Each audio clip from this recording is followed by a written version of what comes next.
DFS. I am your co-host here, Jason Zernicki, with Dustin Gawker from Legal Sports Report, and the other co-founder of RotoCurve, Mike Rathburn. Like we said, edition number 2 here, very positive response from a DFS community on our first edition. So we're happy to be back here only 2 weeks later, and I'll tell you, there has been a ton of activity, I'm sure, as everyone has seen just in these past 2 weeks. And we're going to get into that, obviously. Fantasy Feud, Draft Day. I mean, the big winner, I think, in the past 2 weeks, we'll probably all agree, is MGT with their return on investment. The Aces deal with Draft Team. Obviously, the enormous continued growth here of DraftKings with PGA. We're also going to take a step into FanDuel's brain, maybe see what that Zynga acquisition was all about, picking up those 40 employees down the, I believe it was the Orlando office. And then we'll also take a little thought into the FSTA conference coming up next week here, the FSTA Summer Conference. So let's jump into it, guys. Let's start off with Feud. They get picked up in what I will say, kind of when it happened, with the mix of all the news that happened in the past week or so. That was one for me that was kind of off the radar, but potentially I think is going to be something that's going to be really on the radar for us moving forward in DFS. And with that point, Dustin, why don't we pick up on potentially this positive impact for Feud and what this deal could do for them moving forward. Yeah, I think maybe a lot of people just kind of looked at it as, hey, look, they're part of this other company. I don't think people kind of realized what was going on there. If you dig into it a little bit more, and I'll have a story either later tonight or tomorrow actually about it. They're getting $50 million of across all the companies that are going to be a part of this new gaming nation. And the emphasis of it is going to be funneling players to Fantasy Feud. So I think they're going to get an infusion of cash. You're going to see some bigger guarantees out of them. You're going to see them acquire a lot of users without having to put a lot of money into it. And I think they're going to be a real player behind, in the non-billion-dollar valuation category. So, if they weren't already. So. Now, like you said, we're not sure in terms of how that money will be funneled. But I know, Rath, I know you had mentioned this to me before. Looking at Who Gaming Nation, so the new company on the TSX Venture Exchange will be called Gaming Nation, correct? And then it's going to trade under the stock symbol FAN. So that's correct, right, Dustin? In terms of logistics there. It's four different companies. Fantasy Feud is the only DFS site. Another one runs. It's called 50/50. They run electronic raffles in stadiums. If you've been to pro stadiums, you might be familiar with them. Another one's Fantasy Guru, the content site, and the other one is Kick Nation, which is a handicapping kind of site. So they're all kind of a little synergistic. Probably a lot of crossover in who would use the sites among them. So I know 50/50 has a huge player database that they can draw on. Not all of those players are going to become DFS players, but that's part of this network that Gaming Nation and Fantasy Feud are a part of now. And I'm not sure we have a total sense of how it all work out, but I think you're going to see more. You're also going to see more acquisitions out of them. They're not done at those 4 sites. There's going to be other sites that they're going to bring in. Like I said, they have a lot of money, and they're. You can read Justin Schulman's blog. He said they have $50 million across all the sites to kind of ramp this thing up. So it'll be interesting to see how it translates for them and how, especially for players. I think there's going to be some big guarantees coming out of Fantasy Feud in baseball and starting the football season. Now, Rath, Fantasy Guru, we would have to assume, has quite the player list for Feud to now be able to access, correct? Yeah, that's what the interesting play here is for me is, FantasyGuru.com is basically John Hansen, who has been one of the leaders in fantasy football, one of the first guys on SiriusXM, one of the first guys to do magazines. I mean, he's a staple in the season-long fantasy football industry, and he's built quite an empire over there and quite a team. And so, I don't hear a lot of people talking about that piece of it. And so, absolutely, it's going to be very interesting to see because I believe he's had partnerships with FanDuel last year. So it'll be interesting to see if he still continues to have partnerships with FanDuel, possibly with DraftKings, but then, is he going to, be exclusive to Fantasy Feud? I think that's going to be kind of interesting to see, what's going to happen there, because I would imagine he was getting a lot of money from FanDuel in that, because I believe it was exclusive. So, I'm very curious.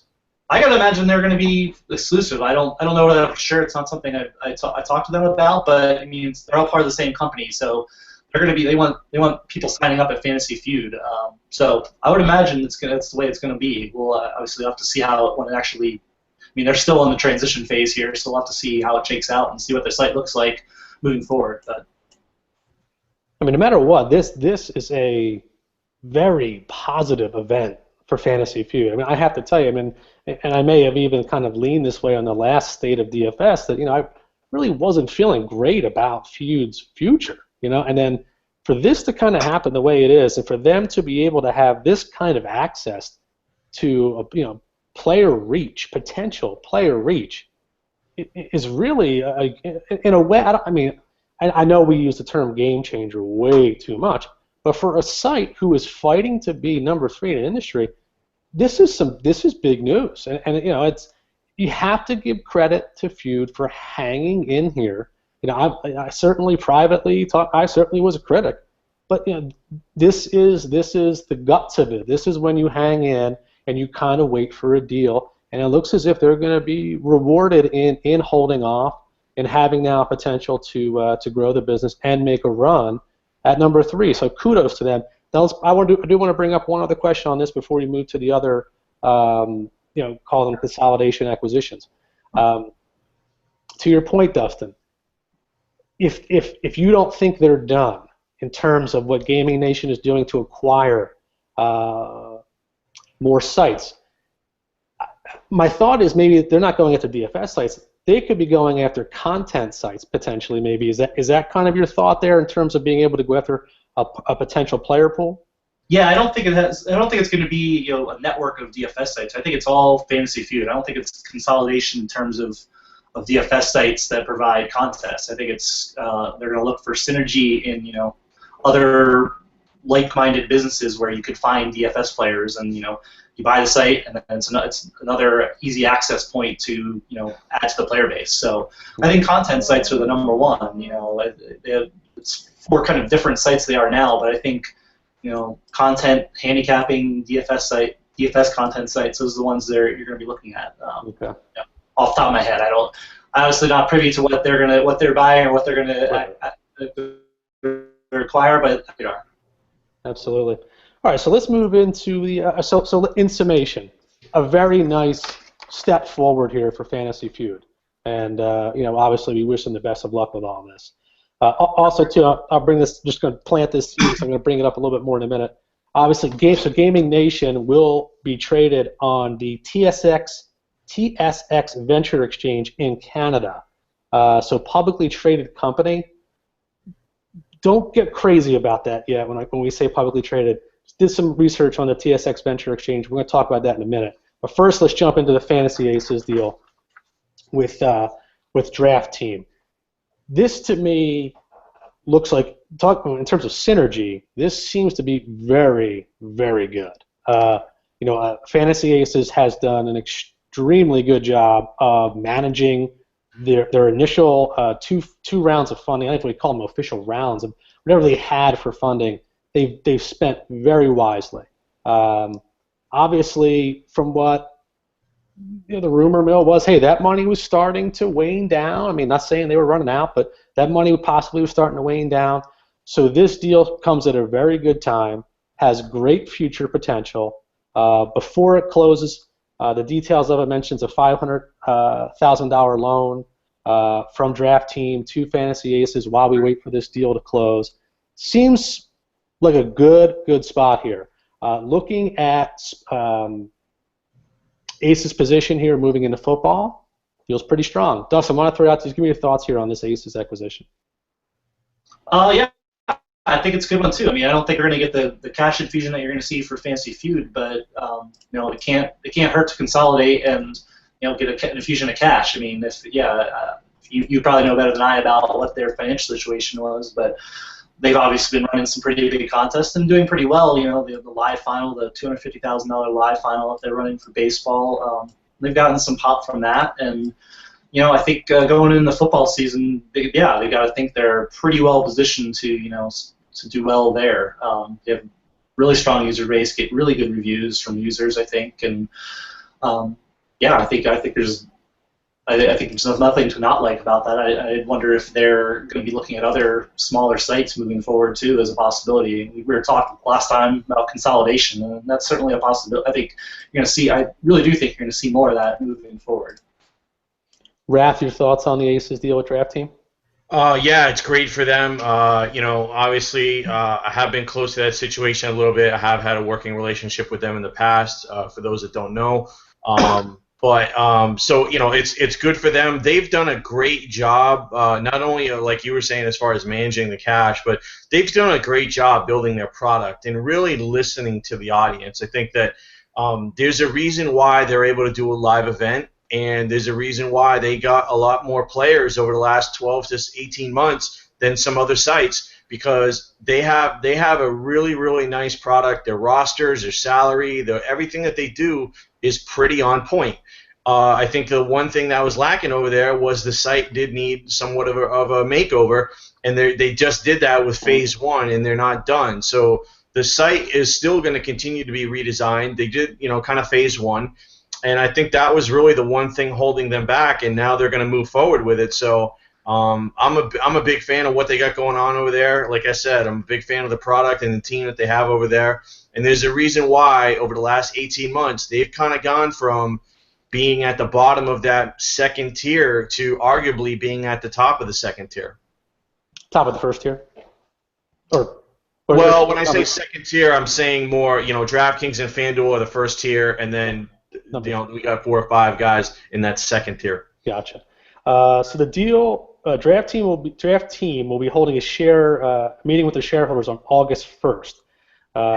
So the board of directors seems to have unanimously, you know, supported this. So we'll have to keep an eye to the news around the first week of August to see if this all goes through. Seems like it will.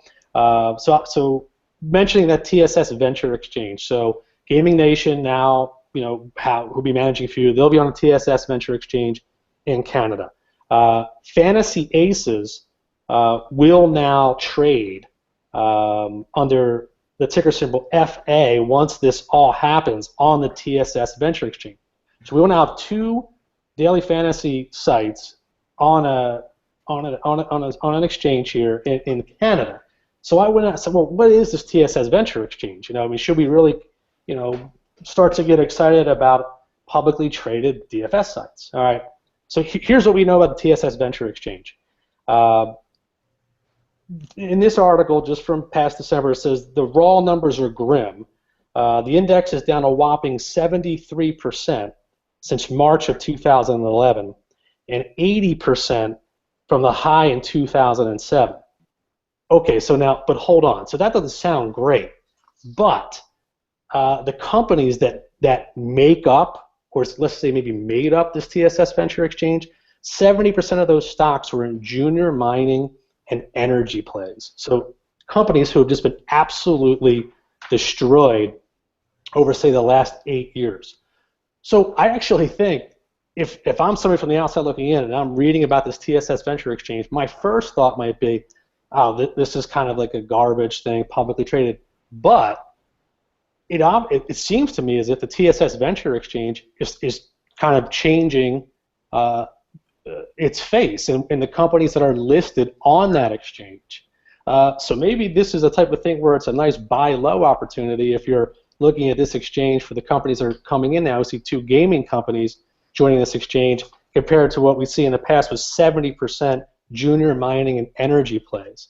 So I mean, just a side note on that TSX Venture Exchange.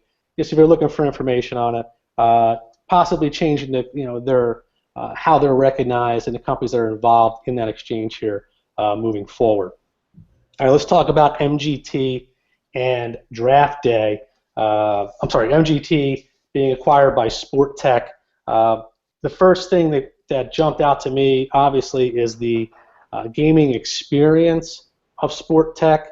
Looking at their website, seeing wagering venues in Connecticut, Mohegan Sun, talking about launching a flagship sports bar and restaurant in Stamford, Connecticut. We all know how people feel about the draft day platform, how they think the ability, obviously the mobile version of it, the simplicity of it, viewed as the strongest platform out there. To be able to take that, and put that in a venue, the simplicity of that certainly has to be valued here, potentially one of the core reasons why Sport Tech jumped into this. Rath, why don't we start with you here on your thoughts on MGT and Sport Tech? Yeah, we definitely speculated that something may be going on with these sites, and MGT did. We talked a little bit about that so-called infusion of cash and where exactly that came from, and how they went from kind of running out of money to all of a sudden having money. Maybe now we know why that happened. A lot of times you might have what's called a bridge loan. If a company is in the middle of negotiations with another one, and they know that something is very close or could potentially close, then there's a bridge loan, and then that bridge loan has to be paid back. Now that wasn't outlined as a bridge loan. It just the cash situation did change. Good news for them. Be very curious to see what Sport Tech does here, because we kind of know what's happening with Feud and Aces. Things look to be like they're going to be remaining status quo with the infusion of cash. Now with Sport Tech, is Sport Tech going to keep things status quo with the current existing draft day team? We know that the MGT guys are going to exit, but what about the day-to-day employees of draft day? Are they still going to be there? What's going to happen? That's still yet to be played out. Will there be a transition? Still, I don't think there was very many employees left at draft day at this point. So are they going to go out and hire new people? Where are they going to be in Connecticut, Atlanta, remote? Those are all things that need to be considered. One of the things that they did mention in the release is it said that it's a great B2B platform. So I think there's something read between the lines there about what their plans might be. Do they go to corporate America and say, hey, we have a platform where you can run fantasy sports contests, you can incorporate your brand, in forms of activation, you can get users. I will tell you, I have been involved with companies that are very interested in somehow finding a way to get fantasy football onto a site to attract traffic, and then activation for brands and products. So I don't know if that's where they're going with it, but so it's going to be very interesting to see how it plays out. Dustin, your thoughts? Yeah, I think it's pretty clear. It's just not going to be draft day version 3.0 or whatever. It's under a new ownership. It's going to be the B2B is obviously what they're going to be looking at. And you just go on Sportech's website. It says their goal is to hold a leading position in the rapidly expanding U.S. betting industry. So, I think this is a serious entry into fantasy sports for them. I think they're looking at this as a big thing. They're big in the not familiar with it in the United States, but these soccer pools, football pools over there is huge business. They do bet processing for horse racing. They've got their fingers in a lot of iGaming space, and I think this is just expansion. Okay. No, great. And like I said at the beginning of the show, it seems like the biggest winner in the past 2 weeks has to be MGT. For what they purchased draft day for and for what they've sold it for. Granted, take out some of the nuances of both deals, it still seems to be a very nice payday for guys that essentially were ridiculed for some of the steps that they took once they got into this DFS industry. But in the end, it seems as if it's worked out pretty well for them. And we're going to have to wait and see how the platform moves along and ends up working out for us participating here in the DFS industry. All right, let's touch on Dustin. I know you mentioned to me Side Prize. You want to talk about them for a moment? Yeah, while we're talking about all sorts of businesses, this is a startup. I wrote about it. You go to Legal Sports Report, RotoWire MLB commissioner platform. What it is, all it does is take your season-long fantasy contest. You say you're playing a head-to-head. In a head-to-head league, this would say, hey, I want to put $10 down with my buddy on our head-to-head match. Side prize basically facilitates that wager, takes a little bit of a fee, so there's no pain in the ass trying to collect $10 from your buddy or whatever you're challenging them to. And basically, it's a really, what it looks to me is a really smart way to take season-long players, say, and give them the kind of the thrill of and the sweat of what a DFS contest is like. Is it going to translate all the time into, hey, let's do DFS? I don't know about that, but I think they have a pretty high as far as, hey, we can, there's these 40 million plus fantasy users, and only a fraction of them are still playing DFS. I think there's a pretty high ceiling to get people involved in other, in these little side challenges.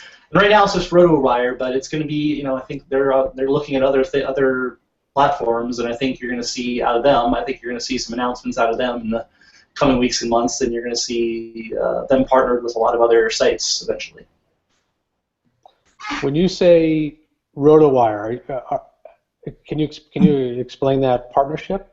I mean, well, right now, if you go and use the product, they have the MLB Commissioner product where you can run your season-long league through it, and basically, so it's basically, you can access side prizes through there. So it's right now, it's kind of small. It's not like you can access your Yahoo league and say like all of Yahoo can go and use side prize, right? Which is their goal. So, I'm sure, which is their goal. I mean, that would be the ultimate for them is to absolutely. be. I think their goal is not. This is just kind of their launch. They had a soft launch last week, official launch today.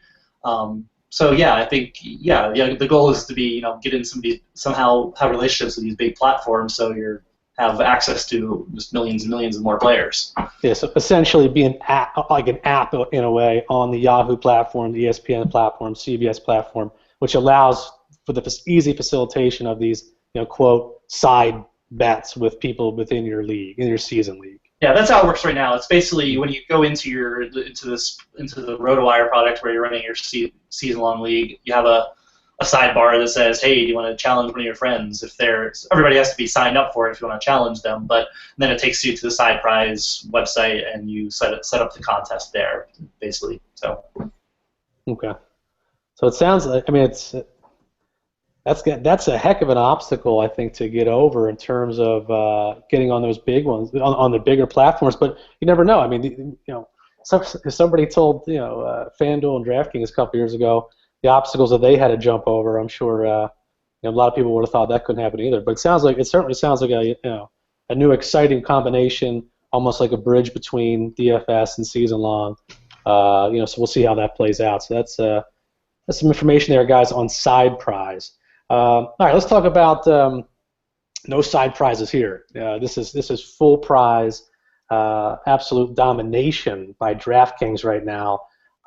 This spring into the summer, saw an post on Legal Sports Report talking about how we kind of have to view, if we're looking at Google Trends, that DraftKings is the big boy on the block right now. Before football season starts, we saw another sellout happening here with U.S. Open sellout. Now the British Open is open, automatically up $3 million prize. That's going to take place on July 16th. Raph, you and I have a lot of conversations about this over the years, and just give me your thoughts here on what you're seeing with DraftKings, what you think potentially some of their strategy is here moving forward here for the rest of the summer towards football. Yeah, I think it's going to be push the envelope as much as possible in PGA, and it had gone kind of back and forth on whether or not I thought they were going to run a milli maker for the British or what's called the Open Championship, mainly because the lead time was about 30 days or so. But here's the thing: there's a couple things in play. Middle of the summer, so only one major sport out there to compete against. Also, you need as much revenue on the books as humanly possible in the month of July and the month of August, obviously June as well. Because, again, we have that one major sport out there. Now, we can consider PGA a major sport now as well, but we're talking about, MLB, NFL as the two big ones, and even NBA. So, they got to continue to push the envelope here. And even if there's some overlay in this British Open milli maker, it's not really going to be an issue because there's something what's called incremental volume. And what that is is it's all about getting users on the site engaged and activating to make a lineup. And so what happens is that lineup is now ready to go to be placed in other contests. So several people are making multiple lineups. So that incremental is the volume above the regular spend would be of a customer. So if they don't run a Millie Maker and they run, you know, $500,000 or $1 million, basically whatever overlay that they potentially might have, and I say might, is that's going to be gobbled up in the rake that they make in the incremental volume and the additional entries that they get from running that. So with all the traffic on the site, it's a brilliant move by them. And you got to think that they'll come back in August and run another one as well for the TPC. And then moving into football, you know, you get a lot of cash on the site moving into football. So I think DraftKings is prepared to make a pretty big move here. Dustin, I think we were supposed to hear some news on Disney and DraftKings finalizing some things. I think a lot of folks, just the average Joe potentially, you know, saw those headlines and just maybe assumed that that deal was done. Do we know anything about that here? What's potentially, you know, hold snags? Maybe news coming next week that it is going to be finalized. Anything like that? No, I'm mystified by it, honestly. It's something that's, we're now 2.5 months from the initial news when, you know, some pretty good news sources were saying this is going to happen. Wall Street Journal, you know, people's telling me, yeah, it's a big deal. I mean, it's, you know, $750 million changing hands back and forth. So, you know, it's possible. It's just, you know, legal stuff just holding it up. At the same time, if this was almost a done deal back in April, I just wonder why. I question why it's still hanging out there. I don't mean to speculate that. I mean, that's the deal's on the rocks or anything. It's just, we also heard, we had a report, I think, from a Boston source last week that it was going to be announced last week. So we're like now 2 weeks from that. So I think it's a little strange that this news has been leaking out there, and but we still haven't seen the official proclamation that it's a done deal. Yeah, I mean, it's almost like everything's gone so well for DK. I mean, the Belmont Stakes being immortalized now with the images of American Pharaoh crossing the finish line. I mean, DK has just had, you know, essentially it's done almost everything right. We have to assume too, in seeing, you know, they're now approaching 200 employees. They have, I think Rath had mentioned, 40 current job postings out there. I've felt pretty safe, you know, no negative speculation. I think, you know, this will get done. It seems as if they're moving forward as if it is getting done, and it's going to make for a really interesting football season here with FanDuel. And talking about FanDuel, you know, we saw some news about them taking over essentially the Zynga Sports division down in Orlando. I believe it was roughly 40 employees. Raph, give me your thoughts on what you think's happening there with bringing in some of the Zynga folks. Well, initially it looks like the reports were this was wrapped around you know, developing, you know, kind of piggybacking on what Zynga had already had in development and trying to develop social games that might tie in elements of fantasy. But in talking with a few other people, and this is mostly just kind of like groupthink between a few guys, you know, behind the scenes, is you know, they really wanted the development team. That FanDuel felt like the current development team was lacking. You know, now this is a pretty big infusion. Also, this gives them a second office.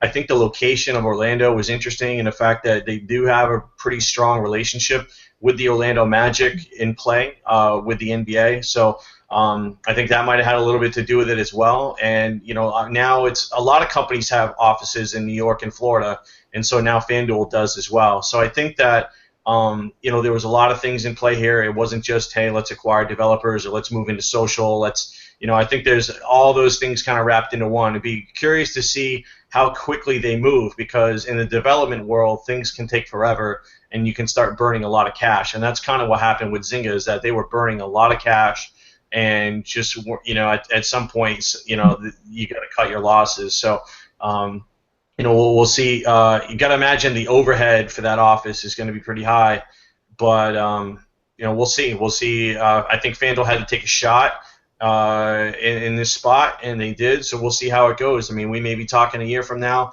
where that situation doesn't work out, so for whatever reason. But for now, I think they had to take a shot. are they going to be able to get up to speed for NFL? That would be, we've always kind of wondered, is FanDuel, when is the next FanDuel upgrade of their lobby? They really haven't done a lot in that area. Now, I will say this. Their Android product is very nice. I like it a lot. I've been using it a lot, and I'm really impressed with their Android product. So from that perspective, hopefully things are moving in the right direction.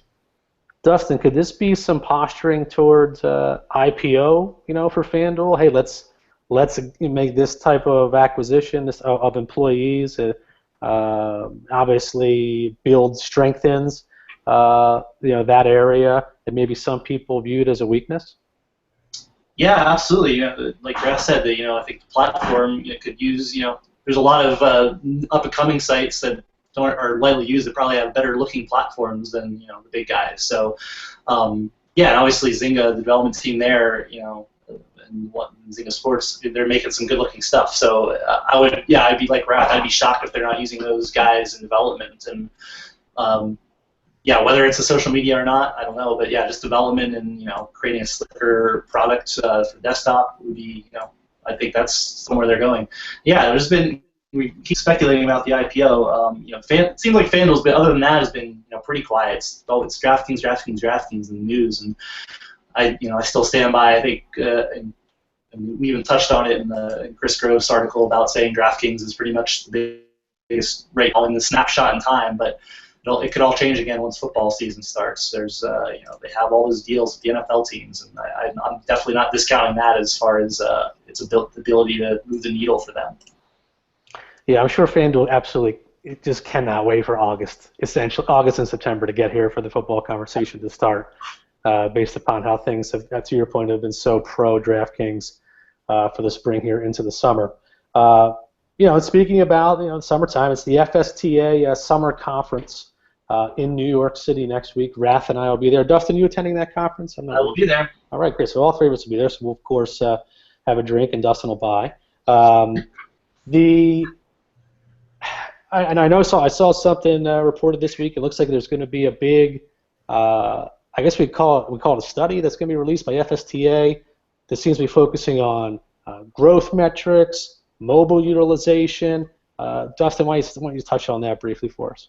Yeah, I mean, we haven't seen stats, since 2013, I think, out of the FSTA as far as, and obviously there's been a lot go on since then. In 2014 alone, I mean, I'm not sure exactly what the numbers are going to encompass, but just 2014 alone is going to be, give us a lot better snapshot of where the industry is, the metrics that are behind it.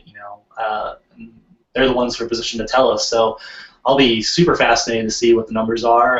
It'll give us a great idea of where the industry is and where it's. Absolutely.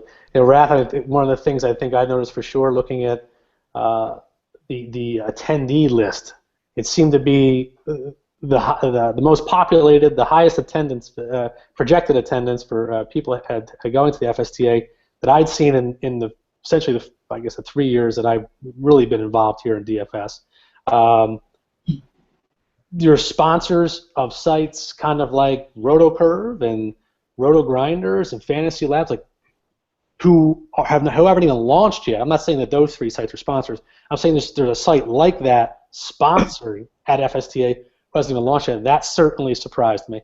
The amount of attendance here, I think, has to show that, we really have hit this tipping point in DFS. I'm looking forward to simply just being there and seeing the presentations, meeting some of the faces that go along with some of these sites, because there are certainly some very interesting email exchanges that happen with some of these DFS sites and affiliates over the years. Raph, just give me your thoughts here on FSTA for next week. Yeah, it's pretty big. I mean, typically the summer conference has been kind of a throwaway where a lot of people wouldn't attend, and they moved it to New York. It's been in San Francisco. It's been in Chicago.